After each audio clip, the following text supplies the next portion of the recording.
Tomorrow is Election Day in Oregon, but results for one of the state's largest counties will likely be delayed due to a printing error on most of the ballots. The lines should be crisp lines and they're a little blurred.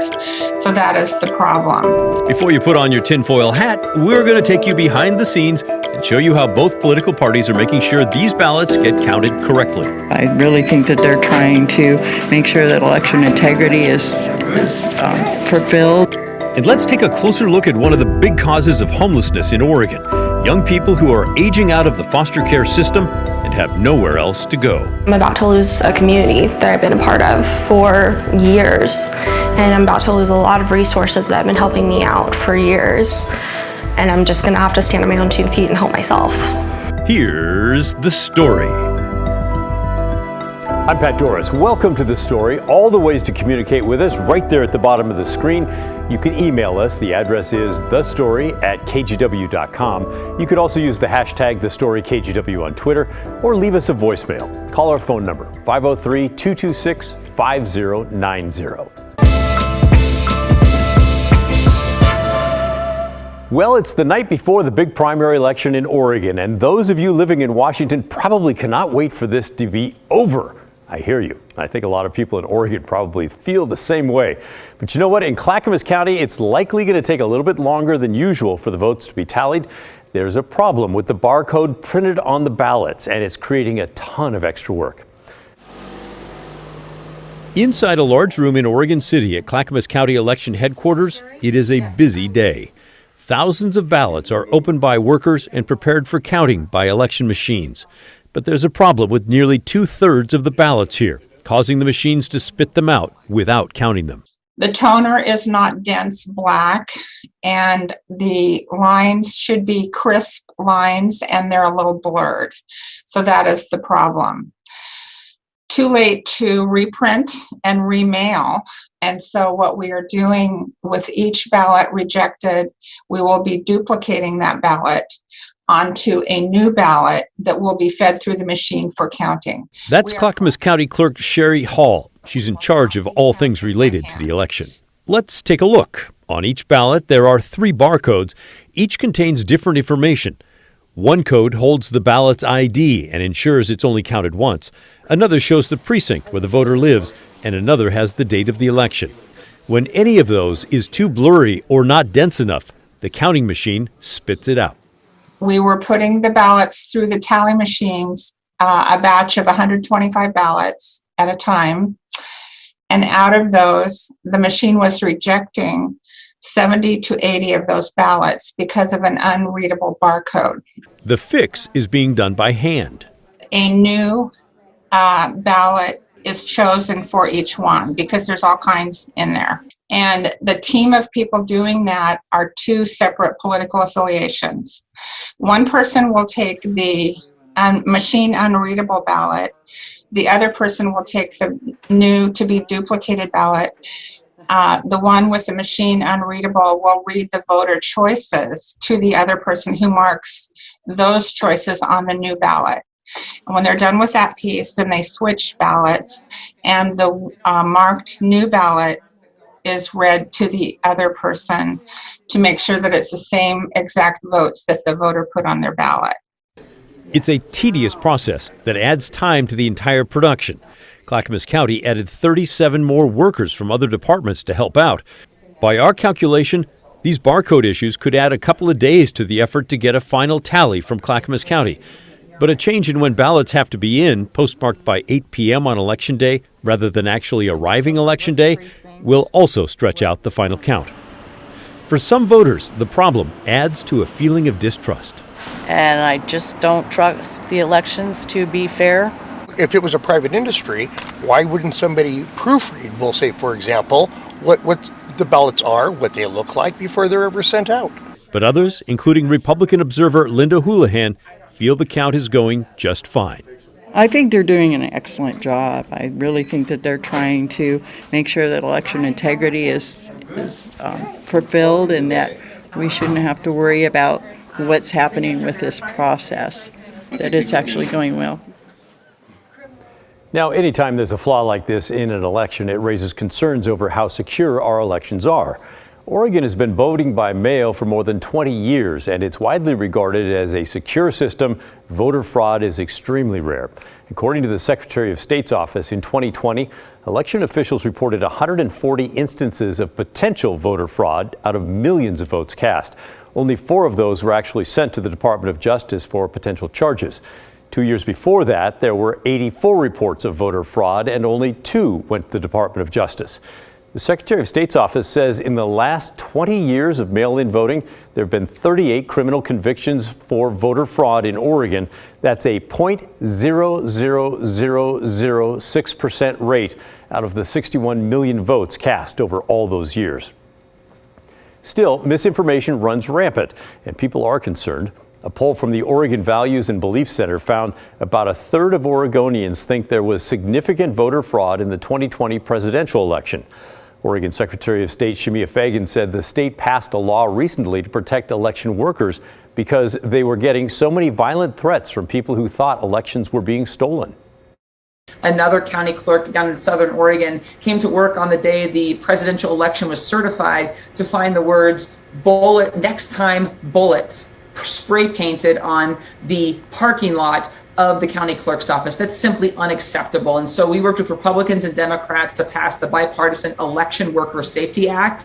I had clerks testify from around the state, and just to make sure that, number one, some of their personal information will be exempted from public records, some of that personal identifying information, their addresses, etc. And also to actually increase penalties, criminal penalties for harassment or threats towards Oregon's election workers. So let's take a look at what measures are in place to keep Oregon's election secure. First, the voting equipment is never connected to the internet. Also, Oregon performs post-election reviews after every election. That happens in all 36 counties, by the way. Oregon law also requires random sampling hand counts of ballots. And each county clerk is elected independently by their county to oversee elections. But if you still have doubts, or if you know something that concerns you, someone may be violating election law in your opinion, you can file a complaint with the State Elections Division. You have to do it in writing, and it cannot be anonymous, and you have to file it within 90 days of the election. While we're talking about election, Oregon voters, you have just over 24 hours now until your ballots need to be in the mail. Remember, Oregon now has a new postmark law, so you can still mail your ballot until 8 o'clock tomorrow night, technically, as long as it is postmarked, which might be a little tricky at that hour because most post offices are going to be closed. In the past, you had to find a drop box by this point. It was too late to mail, but now as long as you get the ballot postmarked by tomorrow, it will count. So, have you sent yours already? Well, we checked on voter turnout, and right now it's amazingly low. According to data from the Oregon Secretary of State, only about 18% of people have returned their ballots as of this morning. That's about 533,000 ballots statewide. There are just under 3 million registered voters in Oregon. Of those ballots, about 24% of those are from Democrats, about 24% also from Republicans. The rest are from other political parties or unaffiliated voters. Let's take a look by county. Here's in the metro area, turnout is around 16%. That's Multnomah, Washington, and Clackamas counties. In Marion County, it's higher, around 18%. The percentage is highest in the rural counties where there are fewer ballots to return, but a good number of people are getting them in. Grant County has the highest turnout in the state right now, around 34%, followed by Harney and Wheeler counties. So how are we comparing to past elections? Well, typically turnout for a primary and the general election is much higher on a presidential election year, and this is not one of those. This is what's called a midterm election year. During the last midterm primary in Oregon, that was 2018, just under 34% of people registered actually voted. 4 years before that, it was just over 35%. But again, we're only at 18% turnout as of this morning, the day before the election. That means that we're going to have a huge surge in votes that come in today and tomorrow in order to meet those past numbers. Now, let's talk about voting for a moment and your responsibilities. Here's my opinion. I think that voting matters a lot. You might argue that one group or another has way too much political sway in our system, but it's our system. Peaceful demonstrations are a healthy way to increase awareness over issues of injustice, but voting is the way things actually change. And by the way, I've never been a fan of blindly following the party. I believe in voting for the person who holds the values that I think are important. And if that person loses, well, at least I did my part. I did my best. The voter turnout levels right now are super low. It worries me a bit to think that people have given up on the system and think their vote just doesn't count anymore. It really does. And it's really not too late for you to make a difference. Vote.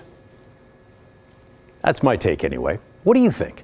Does your vote matter, or is the system rigged and just doesn't matter anymore? And by the way, it doesn't matter to me if you're in Oregon, Washington, or watching this online from somewhere else in the universe. I want to know what you think. Send me an email at thestory@kgw.com or leave a voicemail 503-226-5090. The first round of results for Oregon's primary are expected to come in around 8 o'clock tomorrow. You can follow our coverage starting with a live streaming show at 7:30. We'll also have the latest updates on our 11 p.m. newscast. That, again, is tomorrow night.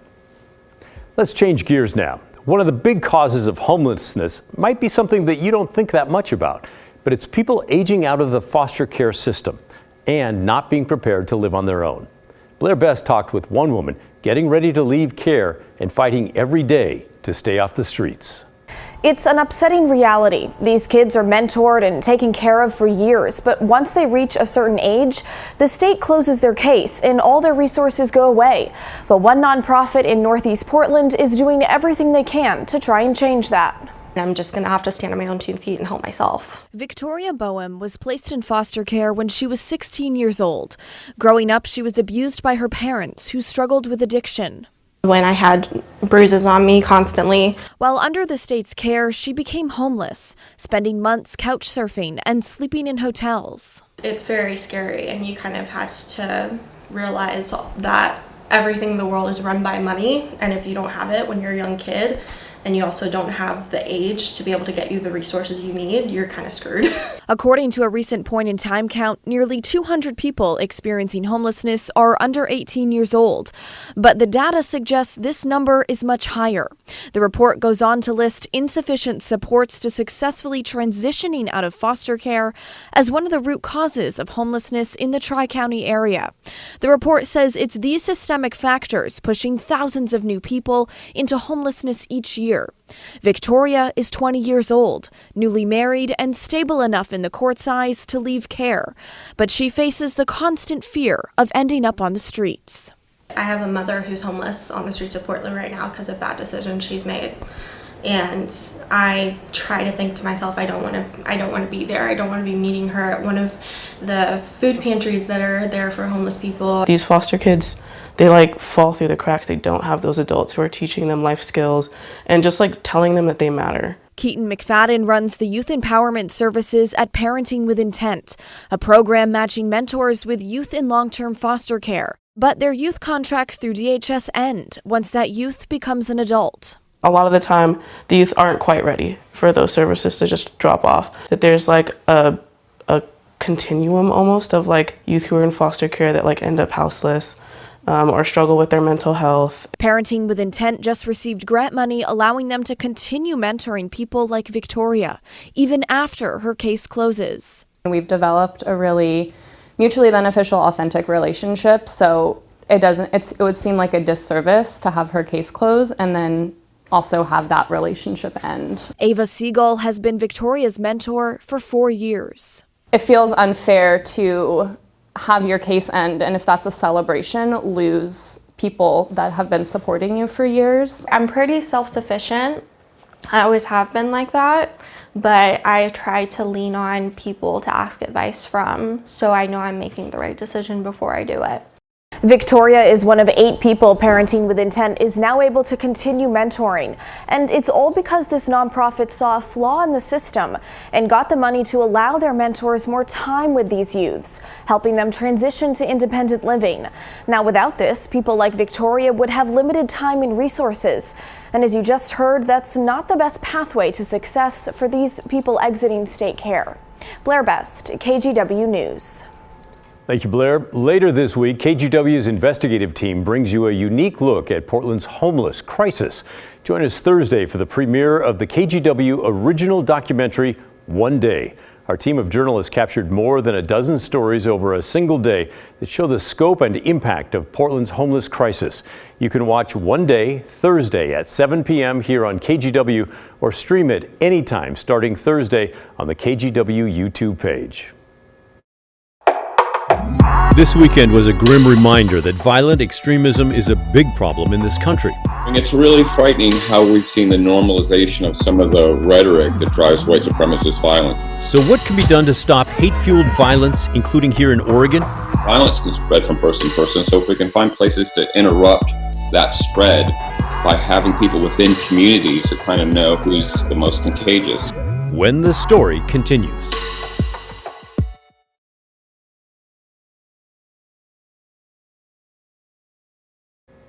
Welcome back. Keep sending your questions and comments to the story at kgw.com. I just checked. I see some of you are talking to us about voting already. Show DeZono, I saw your email. Thank you for that. You could also give us a call. Leave a voicemail at 503-226-5090.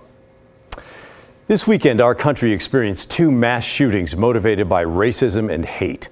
A man in Buffalo, New York, shot and killed 10 people, and police say he targeted a black community there. In Southern California, a man opened fire in a church, which police say was motivated by his hatred for Taiwanese people. We've told you before how Oregon is ranked as one of the worst areas in the nation for violent extremism. Galen Etlin looked into what's being done to prevent these kinds of attacks. The community of Buffalo, New York is mourning at least 10 people shot and killed Saturday at this grocery store. It will be prosecuted as a hate crime. Investigators say an 18-year-old gunman had an evil goal of taking as many black lives as he possibly could. Yes, sir.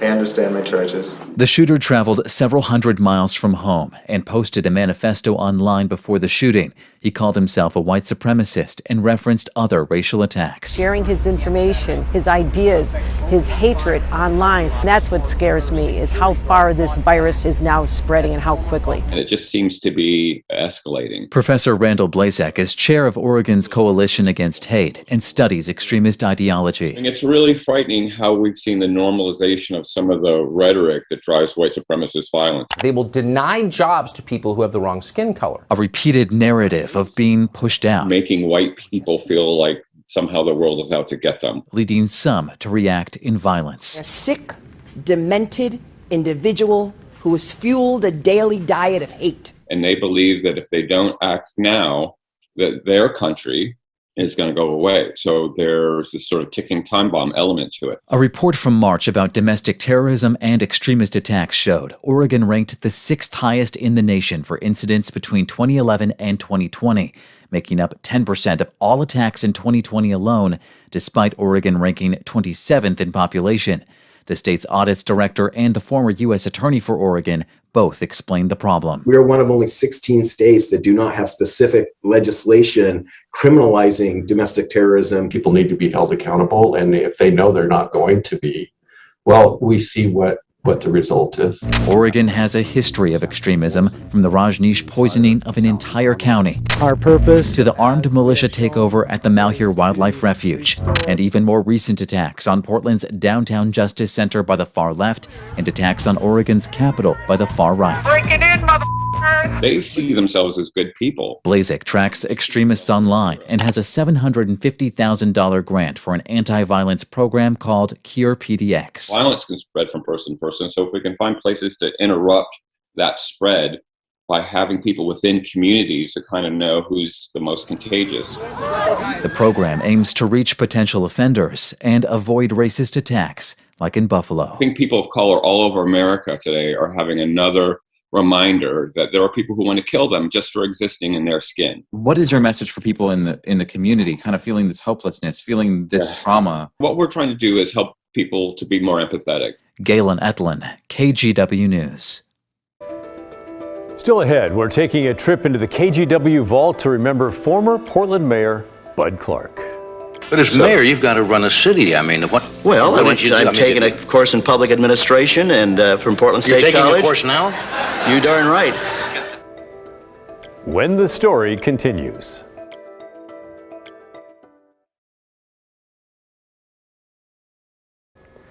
Despite some rain this weekend, people from across the city turned out to remember former Portland Mayor Bud Clark.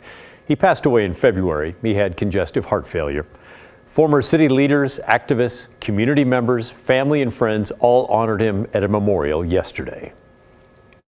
I miss him a lot. So glad he got to go camping with us and do those things this last year. He's a really tough guy. Thank you so much for being here to celebrate. He loved this city, and he loved all of you. And remember, say I love you to each other. Cheers. Now let's take a look back at Clark's life in the KGW Vault with Catherine Cook. There he is. Tim? He is the mayor now. Are you ready to accept victory and declare yourself the winner in the race? Yes, I am, absolutely. It was one of the greatest political upsets in Oregon history and the beginning of Bud Clark's Portland, a city he served as mayor from 1985 to 1992. Clark had no political background. He was the barkeep who biked to work. His ascension to mayor began as a challenge to beat the unchallenged incumbent, Frank Ivancy. Would you welcome Bud Clark? The win put Clark and Portland in the spotlight. But as mayor, you've got to run a city. I mean, what? Well, what did you do? I've taken a course in public administration and from Portland State College. You're taking College. a course now? You darn right. During Clark's time as mayor, the city built the Oregon Convention Center and extended the downtown transit mall. He helped the city recover from a recession. Only Clark would think to pose for this iconic photo. Expose yourself to art. Clark lived to be 90 years old before passing away February 1st. He once told KGW he thought he'd die before his dear wife Sigrid, whom he lost 22 years ago. I've been such a good guy in this life, I want to be reincarnated as a crow and just sit up there and bitch all the time, you know, and caw, caw, caw. And she said, "Can I be Mrs. Crow?" And I said, "Sure you can." So every time I see a crow, I'm throwing a kiss to her and thinking about her. Whoop, whoop. See, there's Sigrid. New appreciation for crows. The New Yorker, by the way, has a piece about Bud Clark that we think is worth your time. They call him the quintessential mayor of Portland.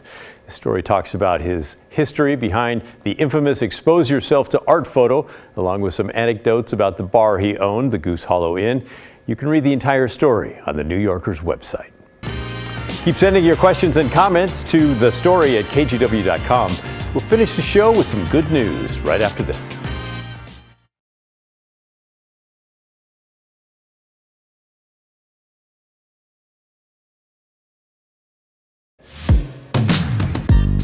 For this week's Hey Help campaign, we're asking you to donate to Community Warehouse.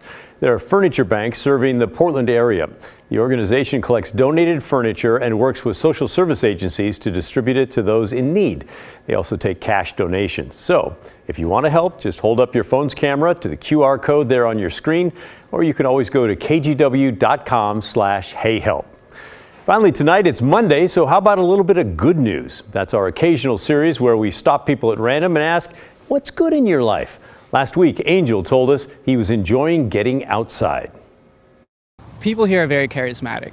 We just got to bring that out. Sometimes it takes taking a little bit of effort to get to know your neighbor, but this is the place to do that.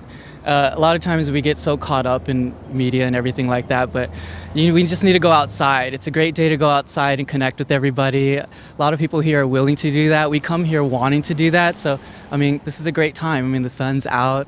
It makes me feel good already just to be out and about. Yeah, get outside. It's spring after all. Hey, that's our show. Thanks for watching. And remember, the story, our story, that never ends. I'll see you tomorrow.